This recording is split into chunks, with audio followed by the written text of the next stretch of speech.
The vast purple nebula stretched across the view screen of the Inquisitor, casting an eerie glow over the command deck. Commander Kalen stood with perfect posture, hands clasped behind his back, observing the swirling gases that had frustrated their sensor arrays for the past 3 cycles. His species, the Xylos, prided themselves on their logical minds and analytical prowess, particularly in the realm of energy manipulation. The Inquisitor represented the pinnacle of their scientific achievements, a vessel designed to observe, analyze, and categorize with meticulous precision. Status report, Kalen requested, his voice measured and even. Science Officer Lyra looked up from her console, her 4-fingered hands moving with practiced efficiency across the holographic interface. The nebula continues to distort our long-range scans, Commander. The ionic interference patterns are consistent with our predictive models, but there are subspace anomalies at coordinates 227, Mark 983 that warrant closer investigation. Tactical Officer Vorel, standing at a station with characteristic rigidity, added, the anomalies could potentially mask hostile vessels or weaponry, Commander. I recommend a cautious approach vector and full defensive protocols. Kalen acknowledged both officers with a slight nod. The Xylos way was thorough, methodical, and above all, logical. Each of his bridge officers exemplified these traits, though in slightly different proportions. Lyra's scientific curiosity occasionally pushed the boundaries of protocol, while Vorel's focus on security sometimes bordered on excessive caution. Together, they balanced each other well, forming a command team that had successfully navigated numerous unexplored regions. Proceed at 1/4 impulse. Maintain passive scanning only, Kalen ordered. We will observe before we engage. The Inquisitor glided silently through the nebula's outer reaches, its advanced propulsion systems barely disturbing the surrounding gases. For several minutes, the bridge remained silent, each officer focused on their assigned tasks. Then, Lyra's console emitted a sharp tone. "Commander," she called, her voice rising slightly in what, for a Xylos, constituted excitement.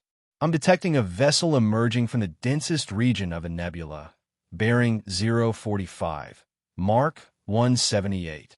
Classification?" Kalen inquired. Lyra's fingers danced across her interface. "Unclear. Initial structural analysis indicates a relatively primitive physical design, reinforced hull plating, conventional thruster arrays, but..." She paused, frowning at her readings. "The energy signatures are inconsistent with the physical parameters. I'm detecting power spikes that should be impossible for a vessel of that construction." Vorel immediately tensed. "Weapon status?" "Armed, but not actively targeting us," Lyra replied, still focused on her console. "However, the energy fluctuations are most puzzling. They appear to be creating small-scale quantum foam distortions that defy our physical models." "Visual identification?" Kalen prompted. A moment later, the view screen shifted to display a ship that caused all 3 Xylos to stare with uncharacteristic surprise. The vessel was clearly of human design, the UNS Resilience, according to the designation visible on its hull. The Xylos had encountered humans before, of course. They were a relatively new species to interstellar travel, somewhat chaotic and unpredictable, but possessing remarkably effective technology despite its often brute force approach to engineering problems. "A human warship," Vorel stated flatly. "Class 4 destroyer, based on previous intelligence. They should not have the capability to navigate this nebula with their sensor technology. And yet, they have," Kalen observed. "Conduct a detailed scan. I want to understand how they've accomplished this." Lyra activated the Inquisitor's active scanning arrays, directing them toward the human vessel. After several moments, her expression shifted to one of confusion. "Commander, I'm receiving contradictory data. The ship's power core is oscillating between known fusion reaction parameters and something entirely foreign, and it's generating quantum foam distortions that should require energy levels far beyond what their visible infrastructure could possibly generate. Are they employing some form of stealth technology? Vorl asked, his voice tense. Lyra shook her head. Not actively, but our scans seem to be passively deflected, as if the ship itself is somehow refracting our sensor beams without deliberate countermeasures. Weapons assessment, Kalen inquired, turning to Vorl. Standard human armaments, phase cannons, torpedo launchers, point defense systems. But again, the power readings are inconsistent. They show energy spikes well beyond the usual capabilities of human weapon systems, followed by periods of near dormancy. It's as if their power distribution system is pulsing. Kalen considered this information carefully. The data was illogical, contradictory. Either the humans had developed entirely new technologies since their last encounter, or something was fundamentally wrong with their ship systems. Perhaps they were testing an experimental power source that was malfunctioning, creating the observed anomalies. Options, he asked his officers. We should maintain distance, Vorl advised immediately. Unknown technology presents an unquantifiable threat, but an extraordinary opportunity for scientific discovery, Lyra countered.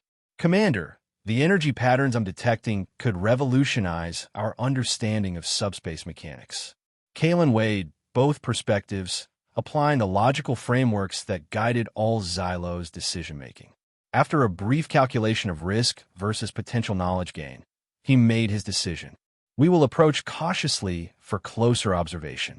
Maintain defensive systems at ready status, but take no aggressive actions. Let's see what we can learn from this anomaly. The Inquisitor altered course, moving with deliberate slowness toward the human vessel. As they drew closer, the sensor readings became even more perplexing. Commander, Lyra reported, the energy fluctuation from the human vessel are increasing in both frequency and amplitude.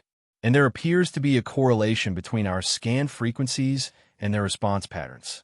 It's almost as if their ship is reacting to our presence. Deliberately? Kalen asked, uncertain. The pattern suggests a passive response rather than an intentional one. Kalen moved to stand directly behind Lyra, observing her sensor readings personally. Open a standard communication channel, he ordered the communications officer. Let us attempt direct contact. The channel was opened, broadcasting on frequencies known to be used by human vessels. For several moments, there was no response. Then, unexpectedly, the Inquisitor began receiving a complex stream of data. This is not standard communication protocol, Lyra observed, quickly analyzing the incoming data. It appears to be raw telemetry data, mixed with what I can only describe as biological feedback patterns from multiple life forms and something else. She paused, her expression growing more confused. There are patterns similar to complex AI cognition models, but far more integrated and erratic than any artificial intelligence I've ever encountered. Before Kalen could respond to this new information, the human ship moved. The movement was not the gradual acceleration typical of conventional propulsion systems, but a sudden, almost instantaneous repositioning. The resilience had somehow bent local space in a manner that Xylo's technology could only achieve with massive external energy arrays. Now the human vessel faced the Inquisitor directly, hovering at a distance of merely 5,000 meters, uncomfortably close by space navigation standards. A communication signal was received, and a voice spoke in perfect Xylo's language through the bridge speakers. Xylo's vessel Inquisitor. This is Captain Eva Rostova of the UNS Resilience. You're scanning. It tickles a bit. Please state your intentions. The voice was calm, almost casual, but Lyra's console showed that the ship's energy signatures had spiked dramatically during the transmission. Kalen straightened, adopting the formal posture used for diplomatic communication. Captain Rostova, I am Commander Kalen of the Xylo's science vessel Inquisitor. Our intentions are peaceful observation and study of this nebula region. We detected your vessel's unusual energy signatures and approached to investigate. Your ship exhibits several technological characteristics that are unfamiliar to us. There was a brief pause before Captain Rostova responded. Yes, I imagine it would appear quite unusual to your sensors. The Resilience is something of a prototype. Your vessel's method of spatial manipulation is particularly noteworthy, Kalen continued, as is the inconsistency between your physical structures and energy outputs. Would you be willing to share information regarding these technologies? Another pause, longer this time.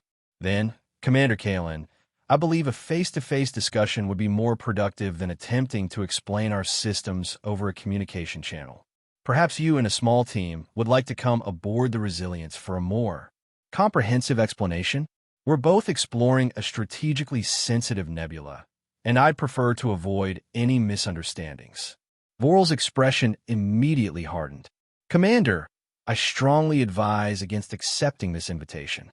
We have no way to predict the environment aboard their vessel, and the unusual energy signatures pose an unquantifiable risk. Lyra, however, was already assembling a portable sensor kit. Commander, this is an unprecedented opportunity to examine a completely novel technological approach. The biological/AI integration patterns I'm detecting are particularly fascinating. Kalen considered both perspectives, weighing them against Xylo's protocols and his own assessment of the situation. Logic dictated caution. Boarding an unknown vessel with anomalous properties was inherently risky. Yet the scientific value of directly observing such technology was immense. And if the humans had indeed developed capabilities that surpassed current Xylo's understanding, it was imperative to accurately assess this potential threat or advantage. I will accept your invitation, Captain Rostova, Kalen finally responded. I will bring Science Officer Lyra and 2 security personnel. Please provide docking instructions. Excellent, Rostova replied, and Kalen detected a note of genuine pleasure in her voice. I'll have our shuttle bay prepared for your arrival. Sending coordinates now. As the communication ended, Voral approached Kalen. Commander, I request permission to monitor from the Inquisitor with full sensor arrays active. If anything unusual occurs, we should be prepared for immediate extraction. Granted, Kalen nodded. Maintain alert status and keep a transporter lock on our team at all times. Within 30 minutes, Kalen, Lyra, and 2 security officers were aboard a Xylo shuttle, approaching the docking bay of the UNS Resilience. As they drew closer, the sensor inconsistencies became even more pronounced. The human ship's hull appeared standard, reinforced aluminum-titanium alloy with conventional armor plating, yet somehow deflected their shuttle's passive scans and patterns that suggested much more sophisticated materials. The docking procedure itself was unremarkable, with the human ship's automated systems guiding their shuttle into a pressurized bay. As the Xylo's team disembarked, they were met by a human female in a blue and gray uniform adorned with rank insignia that Kalen recognized as belonging to a senior officer. Welcome aboard the Resilience, she greeted them with a smile. Lieutenant Commander Aisha Chun, Captain Rostova is waiting for you on the bridge. If you'll follow me.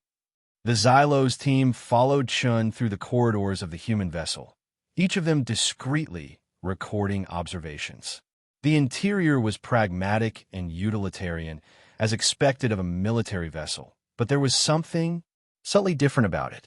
The lighting shifted colors in almost imperceptible patterns, and there was a background hum that varied in pitch and frequency in non-repeating sequences. Most notably, the walls themselves seemed to have a strange vitality to them, as if the metal was somehow more than mere metal. Your ship has some unusual characteristics, Lieutenant Commander, Kalen observed as they walked. Chun smiled. That's one way of putting it. The Resilience isn't like other ships in the fleet. You'll understand when the captain explains.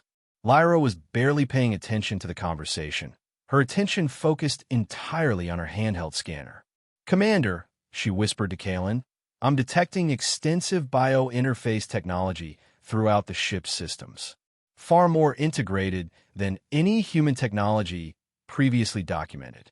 The neural connection density is approaching that of a sentient brain. Before Kalen could respond, they arrive at the bridge.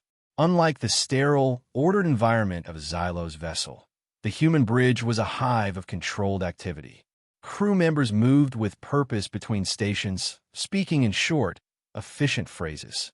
What struck Kalen immediately was the unusual focus in their expressions, an intensity that seemed almost trance-like.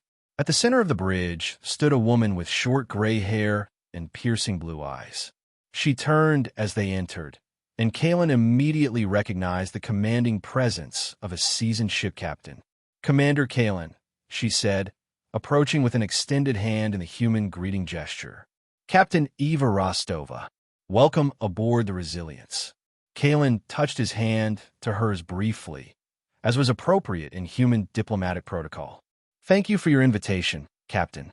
This is Science Officer Lyra and Security Officers Merak and Talos." Rostova acknowledged each with a nod, her gaze lingering on Lyra's scanning device with apparent amusement. "Finding anything interesting, Science Officer?" "Several anomalies that contradict known parameters of human technology," Lyra replied honestly. "Your ship's energy distribution system is particularly confounding." "I'd be disappointed if it wasn't," Rostova said with a slight smile. "But before we get into the technical details, I'd like to introduce you to my first officer." She gestured not to any human crew member, but toward an empty space near the captain's chair. Suddenly, that space was occupied by a holographic projection of a humanoid figure, masculine in appearance, but with features that seemed to shift subtly, as if unable to settle on a single form. Its body was composed of what appeared to be flowing data streams and energy patterns. "This is Nexus," Rostova explained. "He's integral to understanding what makes the Resilience unique." "Greetings, Commander Kalen and team," the entity said, its voice resonant and clear. "I am a neural experiential extended unity system of the UNS Resilience. You may call me Nexus." Lyra's scanner was now directed squarely at the holographic entity, and her eyes widened at the readings. "This is not a standard artificial intelligence," she stated, looking between Rostova and the hologram. "The integration patterns are unlike anything in our databases." "That's because Nexus isn't just an AI," Rostova explained, gesturing for the Xylos team to join her near a large display table at the side of the bridge. "He's part of what makes the Resilience a symbiotic vessel, the first of its kind in the human fleet." "Symbiotic?" Kalen inquired, his interest genuinely piqued. "Please elaborate." Rostova nodded to Nexus, who caused the display table to illuminate with a three-dimensional schematic of the ship. "The Resilience isn't just a vessel with an AI," she explained. "It's a living system. The collective consciousness of the crew, amplified and managed by Nexus, directly influences the ship's unusual energy core and capabilities." "Impossible," one of the security officers muttered, breaking protocol. Kalen silenced him with a glance, but privately shared his skepticism. "Those energy spikes you detected," Rostova continued, "they're not malfunctions or instabilities. They're surges of collective human emotion, focus, or stress, which Nexus translates into operational functions. Our propulsion system, shields, even weapons targeting assistance, they all operate on this psychological energy feedback loop." Lyra was staring at her scanner with an expression that, for a Xylos, approached open astonishment. "The data supports this claim," she said quietly to Kalen. "The energy fluctuations correlate perfectly with brainwave pattern shifts among the crew members in proximity. Perhaps a demonstration would be helpful," Nexus suggested, his holographic form flickering slightly. Rostova nodded and turned to a nearby crew member. "Lieutenant Patel, if you would." A young human male stepped forward, positioning himself near a console. "Ready, Captain. Focus on shield hardening, Section 3 Alpha." Just like in training. The lieutenant closed his eyes, his expression shifting to one of intense concentration. On the display table, a small section of the ship's shield representation suddenly intensified, changing from blue to a deep purple. "Shield density in Section 3 Alpha now at 178% of standard specifications," Nexus announced. Lyra's scanner was practically singing with activity. "Confirmed," she said, unable to keep the amazement from her voice. "Localized energy reinforcement far beyond what the emitters should be capable of producing." She looked up at Rostova. How is this possible? The human mind is a remarkable thing, Rostova said, especially when linked to others in a purposeful way. What we discovered, almost by accident, was that consciousness itself is a form of energy that can be harnessed and directed. Nexus serves as both the conduit and the translator for that energy. This challenges every established model of physics and biology in our understanding, Kalin stated, watching as the shield demonstration ended and the display returned to normal. That's what our own scientists said, Rostova replied with a slight smile, which is why the resilience was developed as an experimental prototype. We're still learning what we're capable of. Before the conversation could continue, a sharp alarm tone sounded throughout the bridge. Both human and Xylo's crew members immediately tensed. "Captain," called out a human at a forward station, multiple unidentified vessels emerging from the nebula's dense region. Bearing 330 Mark 042. Fast approach vector. Simultaneously, Kalen's communicator activated. "Commander," came Voral's voice, "we are detecting 7 vessels approaching your position. Configuration unknown, but energy signatures suggest aggressive intent." Rostova moved swiftly to the center of the bridge, Nexus's hologram flowing alongside her. "Identification?" she demanded. The tactical officer worked his console rapidly, matching against known signatures. "Confirmed. Reavers, Captain. Scout swarm configuration." Kalin saw Rostova's expression harden. "Reavers? Space scavengers," she explained tersely. "Highly aggressive, attracted to unusual energy signatures, like moths to a flame. And between your ship and ours, we've created quite a beacon." She turned to her crew. "Battle stations. Nexus, initiate combat integration protocols." Throughout the bridge, the human crew members placed their hands on what Kalin now recognized as neural interface panels at their stations. The lighting throughout the ship shifted to a deep red hue, and Kalin felt a subtle vibration through the deck plating. Not mechanical, but something almost emotional in nature. "I suggest you contact your vessel, Commander," Rostova said, her voice now crisp and focused. "The Reavers won't distinguish between our ships. We're both targets now." Kalin quickly established communication with the Inquisitor, instructing Voral to prepare defensive systems, but to hold fire unless directly threatened. As he spoke, he observed the human bridge with growing fascination. The crew had entered a state of focused intensity that seemed almost synchronized, their movements and responses flowing with unusual harmony.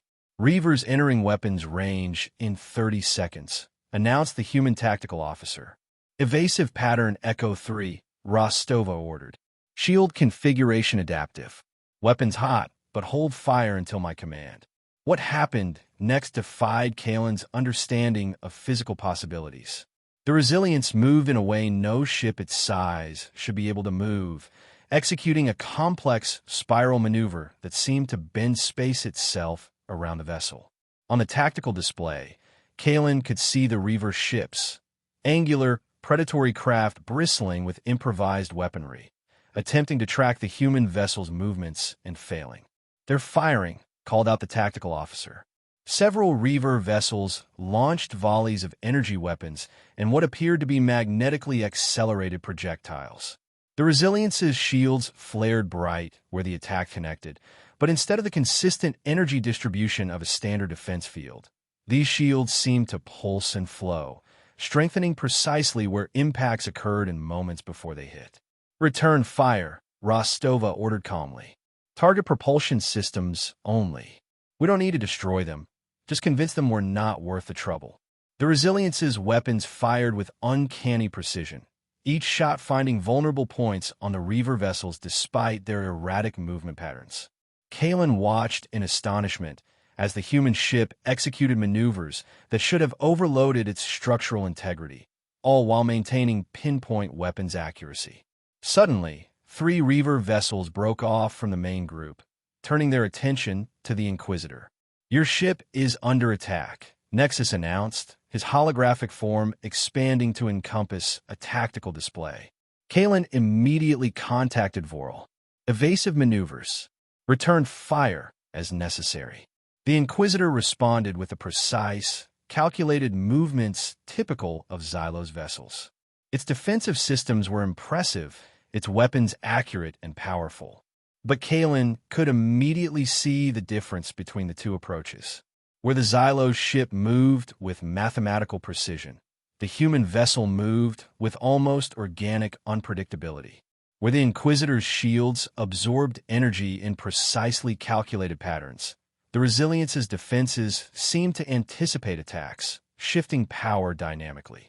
"Commander," Lyra said urgently, "I believe we could improve both ships' effectiveness by sharing sensor data directly. Their unique system might be able to utilize our more precise scanning capabilities." Kalen quickly assessed the tactical advantage this would provide against the immediate threat. "Do it," he ordered. Lyra established a direct data link to Nexus, feeding the Inquisitor's superior sensor information directly into the human ship systems. Almost immediately, the effect was visible. The Resilience's weapons fire became even more precise, targeting previously invisible vulnerabilities in the Reaver ship's construction. "Excellent," Rostova said, nodding appreciatively. "Nexus incorporate Xylo's targeting data into our firing solutions." "Integrating," Nexus replied, his holographic form briefly displaying complex mathematical equations. "Enhancement factor 3.7 achieved." Voral's voice came through Kalen's communicator. "Commander, the human vessel's movement patterns are highly irregular. Request guidance for coordinating our defensive efforts." "Maintain your position relative to our stern," Rostova suggested, overhearing the communication. "We'll create a moving defensive envelope between both ships.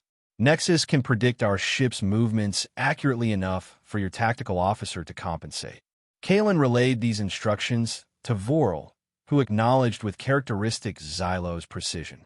What followed was a remarkable dance between the two vastly different vessels. The Inquisitor moving with calculated efficiency, the Resilience flowing like a living thing around it, both ships' weapons systems complementing each other in a devastating crossfire. The Reavers, facing this unexpected coordination, began to falter. Two of their vessels were already disabled, drifting with damaged propulsion systems.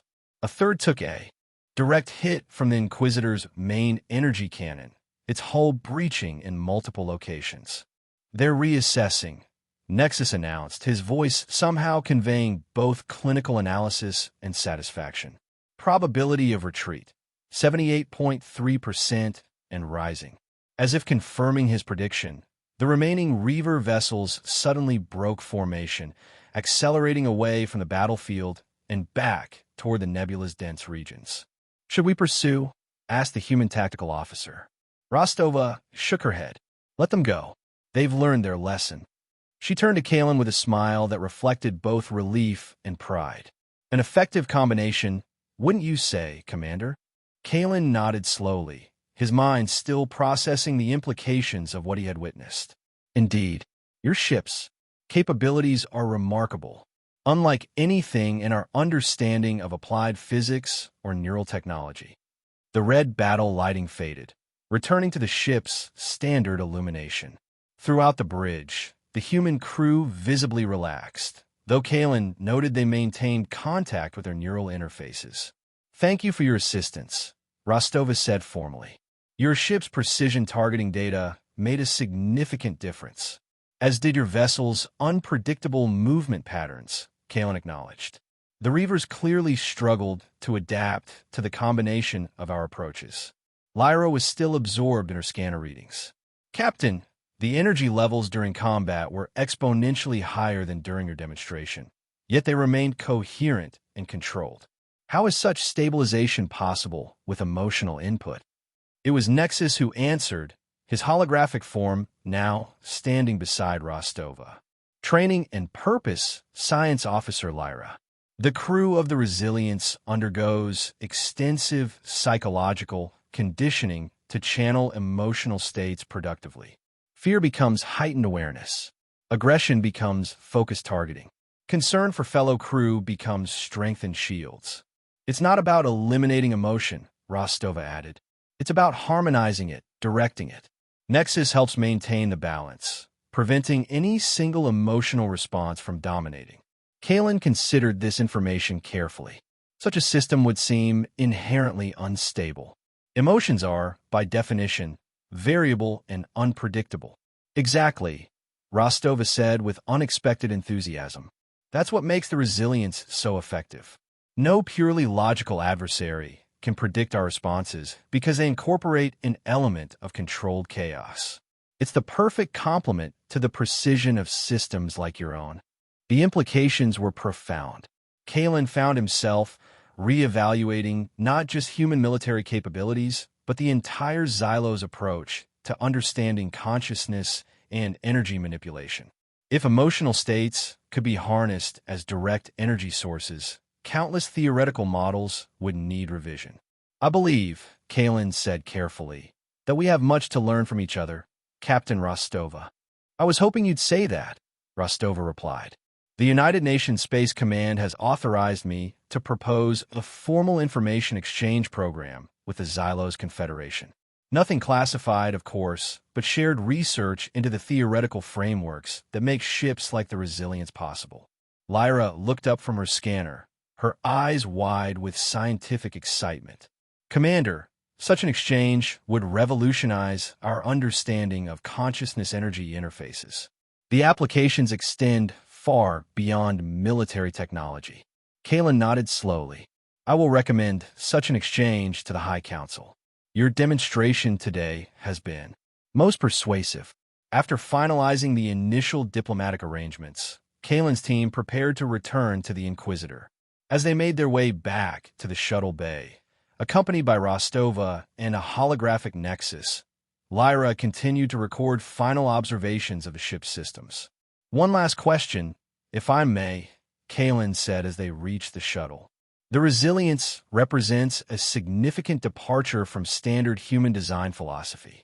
What prompted this experimental approach?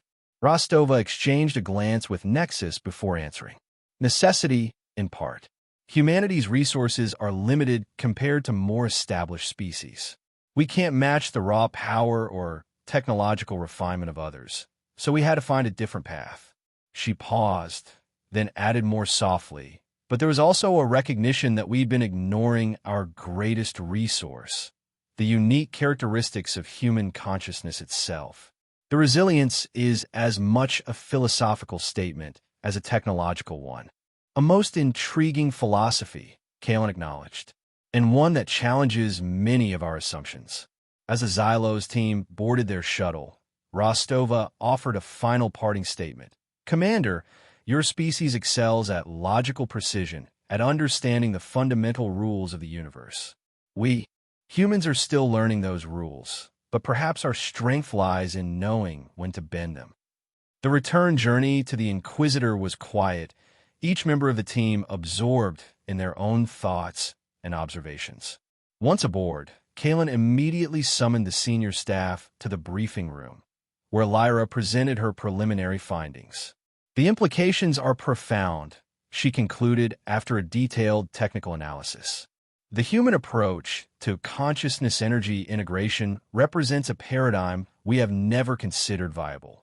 It contradicts our basic assumptions about the separation between emotional states and physical energy manipulation.